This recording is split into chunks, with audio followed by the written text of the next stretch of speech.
हम बात कर रहे हैं सौरभ जोशी के बारे में। इनका जन्म 8 सितंबर 1999 को कौसानी के एक छोटे से गांव में हुआ, जो डिस्ट्रिक्ट बागेश्वर उत्तराखंड में स्थित है। परिवार में सौरभ के अलावा उनके पापा, मम्मी हेमा जोशी, भाई साहिल जोशी के साथ साथ उनके चचेरे भाई पीयूष, दादा और दादी जी भी रहते हैं। सन 1997 में उनके पापा काम की तलाश में दिल्ली आ गए थे। क्योंकि परिवार की स्थिति उतनी अच्छी नहीं थी, इसलिए उनके फादर दिन रात मजदूरी करके घर का खर्चा चलाया करते थे। दिल्ली में कुछ साल बिताने के बाद उनके फादर हरियाणा डिस्ट्रिक्ट में स्थित हांसी शहर में चले आए, जहां वह घरों में पीओपी का काम किया करते थे। परिवार का खर्चा चलाने के लिए उनके फादर ने दिन रात काम किया, लेकिन अपने बच्चों के लिए उन्होंने कोई कमी नहीं की। अनस्टेबल काम के चलते उनके फादर को कई बार घर बदलना पड़ा। करीब 9 घर बदलने के बाद फाइनली अपने किराएदार से उन्होंने मकान खरीद ही लिया, जिसके फलस्वरूप सौरभ ने अपने क्लास 12 TH तक 5 स्कूल बदल दिए थे। वो पढ़ने में एक एवरेज स्टूडेंट थे, इसीलिए इंटरमीडिएट में मार्क्स उतने अच्छे नहीं आए, तो अब उन्हें अपने फ्यूचर की टेंशन सताने लगी। वो परेशान थे कि अब आगे क्या किया जाए।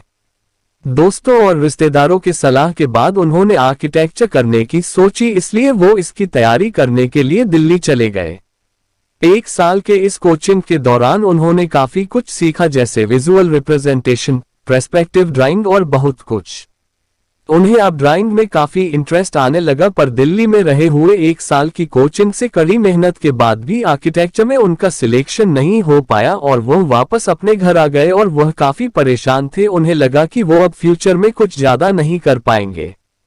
यहाँ तक कि वो इतने हताश थे कि अब वह अपने फादर के साथ साइट पर जाकर पॉप का काम तक करने लगे, लेकिन ड्राइंग के प्रति उनकी दीवानगी काफी हद तक बढ़ चुकी थी, इसलिए वह खाली समय में ड्राइंग किया करते थे।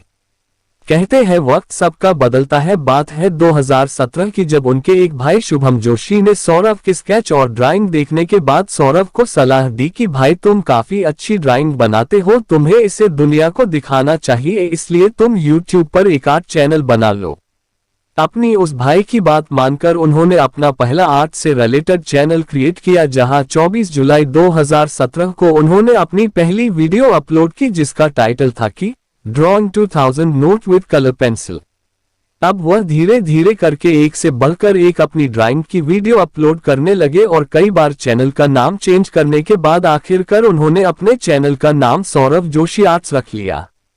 समय के साथ साथ उन्हें YouTube पर अपना कंटेंट क्रिएट करते हुए काफी मजा आने लगा। वैसे वह YouTube पर आने से पहले अपने फोन से रैंडम वीडियो अपनी फैमिली के साथ बनाया करते थे, ताकि वो उसे एक याद की तरह सहेज कर रख सके। इधर वह अपने ड्राइंग चैनल पर लगातार वीडियोस डालने लगे, लेकिन 250 से 300 वीडियो डालने के बाद भी वह सिर्फ 3 से 4 सब्सक्राइबर ही गेन कर पाए थे। एक हार्ड वर्किंग यूट्यूबर के लिए ये स्टेप काफी फ्रस्ट्रेटिंग करने वाली बात थी, लेकिन उन्होंने हार नहीं मानी और अपने बढ़ते यूट्यूब एक्सपीरियंस के साथ वह ट्रेंडिंग टॉपिक के साथ वह स्केच बनाने लगे, जिनमें से कई वीडियो वायरल भी हुई।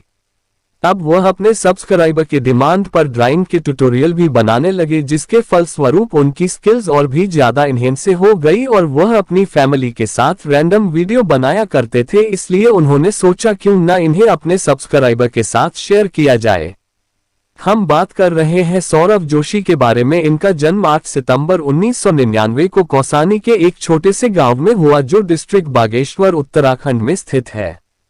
परिवार में सौरभ के अलावा उनके पापा, मम्मी हेमा जोशी, भाई साहिल जोशी के साथ साथ उनके चचेरे भाई पीयूष, दादा और दादी जी भी रहते हैं। सन 1997 में उनके पापा काम की तलाश में दिल्ली आ गए थे। क्योंकि परिवार की स्थिति उतनी अच्छी नहीं थी, इसलिए उनके फादर दिन रात मजदूरी करके घर का खर्चा चलाया करते थे।